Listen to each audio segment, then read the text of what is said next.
तो कैसे मेरे दोस्तों, स्वागत है इस वीडियो में, स्वागत है इस नए दिन में। जैसा कि आप सभी को पता है, मैं कनाडा के बारे में थोड़ा बहुत बताता रहता हूँ, कनाडा के अप एंड डाउन्स के बारे में बताता रहता हूँ। तो आज मैं बताऊँगा कनाडा के वीज़ा ट्रेंड के बारे में कि कौन सा वीज़ा ट्रेंडिंग में है। अगर बात की वीज़ा ट्रेंड के बारे में तो सबसे ज़्यादा ट्रेंडिंग में यहाँ पे टूरिस्ट वीज़ा है, क्योंकि आपको पता ही होगा टूरिस्ट वीज़ा लेते हैं यहाँ पे कनाडा का तो वो अमेरिका पार कर जाते हैं, यानी बॉर्डर पार कर रहे हैं अमेरिका का। बहुत से ज़्यादा बंदे तो टूरिस्ट वीज़ा ले रहे हैं जिनकी ज़्यादा एज है, जिनको इमिग्रेशन पार करने में थोड़ी दिक्कत होती है ना, वो ज़्यादा टूरिस्ट वीज़ा लेते हैं। जिनको पढ़ाई नहीं करनी है वो टूरिस्ट वीज़ा लेते हैं ताकि वो अमेरिका पार कर सके। और हाँ, एक और चीज़ हो रहा है यहाँ पे, जिनकी ज़्यादा एज है ना उनसे ज़्यादा क्वेश्चन पूछे जाते हैं कि आप टूरिस्ट वीज़ा पे क्यों आ रहे हो यहाँ पे। और अगर इसका टाइम पीरियड देखा जाए तो 54 डेज़ में होता है। आप स्क्रीन पे देख सकते हो, ये मैंने IRCC की वेबसाइट से लिया है और जो भी बता रहा हूँ ना मैं, ये IRCC की वेबसाइट से ही बता रहा हूँ मैं। 54 डेज़ लगते हैं इसमें प्रोसेसिंग में, यानी 54 दिन में आपका वीज़ा आएगा या नहीं आएगा, ये 54 दिन में ही आपको पता चल जाएगा। बहुत से बंदों का तो वीज़ा 10 दिन में भी आ रहा है, 8 दिन में भी आ रहा है, ऐसे भी हो रहा है। पर मैक्सिमम डेज़ आपको 24 में भी आ सकता है, क्योंकि मेरे जो दोस्त है ना, उसका जो वीज़ा आया था ना वो 24 डेज़ में आया था। जो मैंने वीज़ा, जो टूरिस्ट वीज़ा के बारे में बताया ना, टूरिस्ट वीज़ा का टाइम पीरियड के बारे में बताया है, इसी टाइम पीरियड में आपको पता चल जाएगा कि आपका वीज़ा लगा है कि नहीं।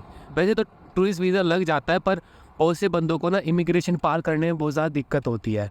तो इस करके भी बहुत सारे बंदे टूरिस्ट वीज़ा पे रिफ्यूज़ल ले लेते हैं, या फिर वो जब इमिग्रेशन ऑफिसर से क्वेश्चन वगैरह आंसर वगैरह करते हैं तो बॉर्डर पे जो इमिग्रेशन ऑफिसर होता है उससे कई बार दिक्कत हो जाती है भाई बातचीत करने में। कई बंदों को इंग्लिश नहीं आती, कई बंदे आंसर नहीं दे पाते उनके क्वेश्चन का।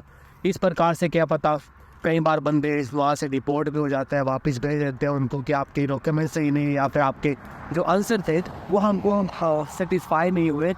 और हाँ, जो ये बॉर्डर पुलिस होते हैं ना, इनके हाथ में होता है इनको एंट्री देनी है या नहीं, टूरिस्ट वीज़ा को एंट्री देनी है या नहीं, ये इनके हाथ में होता है। अगर उनको सेटिस्फाई लगा कि ये बंदा ठीक है तो उनको एंट्री देते हैं।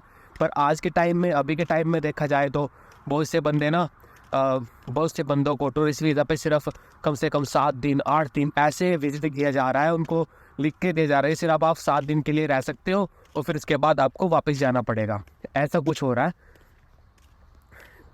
अमेरिका में जैसे 6 महीने रह सकते टूरिस्ट वीज़ा पे, वैसे ही यहाँ पे कनाडा में 6 महीने रह सकते टूरिस्ट वीज़ा पे। पर इतने मास लेवल पे इमिग्रेशन हुआ है और रिफ्यूज़ी बढ़ रहे हैं, इस कारण भाई बहुत से बंदों का तो टूरिस्ट वीज़ा भी कैंसिल हो रहा है और बहुत से बंदों को वापस ही भेजा जा रहा है। तो इसीलिए वो 7 या 8 दिन की एंट्री दे रहे हैं सिर्फ। तो दोस्तों, अब बात करते हैं भाई स्टडी वीज़ा की, जिस पर मैं आया हूँ। तो इसका सक्सेस रेट अभी थोड़ा कम हो गया है एज़ कम्पेयर टू पहले, क्योंकि ये जो स्टडी वीज़ा था ना, कोरोना से पहले बहुत ज़्यादा फेमस था। बहुत से बंदे स्टडी वीज़ा पे यहाँ पे आते थे, अच्छा पैसा कमाते थे और बढ़ भी जाया करता था कोविड से पहले।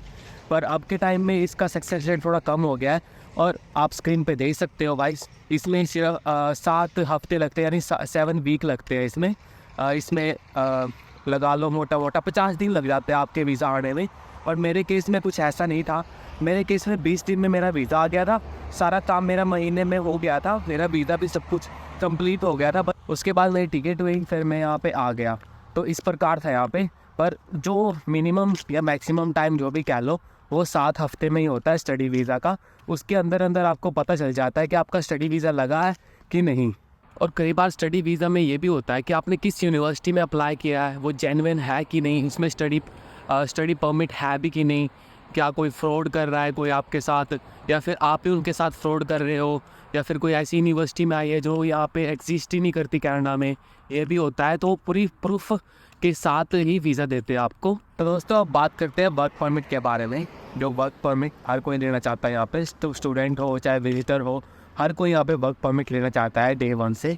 तो इसका टाइम पीरियड होता है 18 वीक्स, यानी 18 हफ्ते में भी इससे ज़्यादा भी टाइम लग जाता है। ये जो मैंने स्क्रीन पे दिखा रखी है फ़ोटो, इसमें भी देख सकते हो भाई। तो आपको ऐसी इंडस्ट्री में भाई जॉब लेनी पड़ेगी जो कनाडा की इकोनॉमी को बूस्ट कर सके, उसकी ग्रोथ को ऊपर बढ़ा सके। ऐसी इंडस्ट्री में आपको जॉब लेनी पड़ेगी जो कनाडा के लिए हेल्पफुल हो। तो ऐसे वर्क परमिट मिलेगा आपको।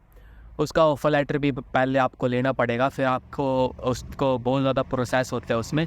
और इसमें कहा गया है कि 18 हफ्ते से ऊपर भी लग सकते हैं अगर आपको वर्क परमिट नहीं मिलेगा 18 हफ्ते के अंदर अंदर।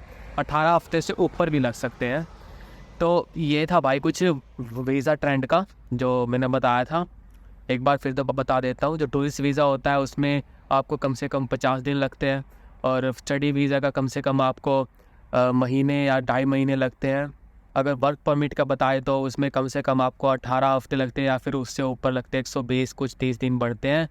तो ये है कुछ प्रोसेस यहाँ का कनाडा का प्रोसेसिंग वीज़ा ट्रेंड का। तो ट्रेंडिंग तो मैंने बता ही दिया भाई, टूरिस्ट वीज़ा बहुत ज़्यादा ट्रेंडिंग में है यहाँ पे। टूरिस्ट वीज़ा लेते हैं यहाँ पे कनाडा में और वो अमेरिका बॉर्डर टप जाते हैं, कुछ ऐसा कर रहे हैं बहुत सारे बंदे। इवन यहाँ पे बहुत सारे ऐसे मेरे दोस्त थे जो चले गए हैं अभी, उनको जॉब वगैरह नहीं मिल रही थी, उनको बस जम ही रहा था यहाँ पे, बस वो चले गए फिर। तो यह है कुछ आज का मौसम। रात हो चुकी है, वीडियो बनाते बनाते कहाँ से स्टार्ट हुआ था, कम से कम 1 घंटा हो गया मेरे को बनाते बनाते वीडियो। मेरे को कुछ अच्छे शॉर्ट्स नहीं मिल रहे थे तो इसीलिए। ये देख लो भाई, सुनसान है बिल्कुल सड़क।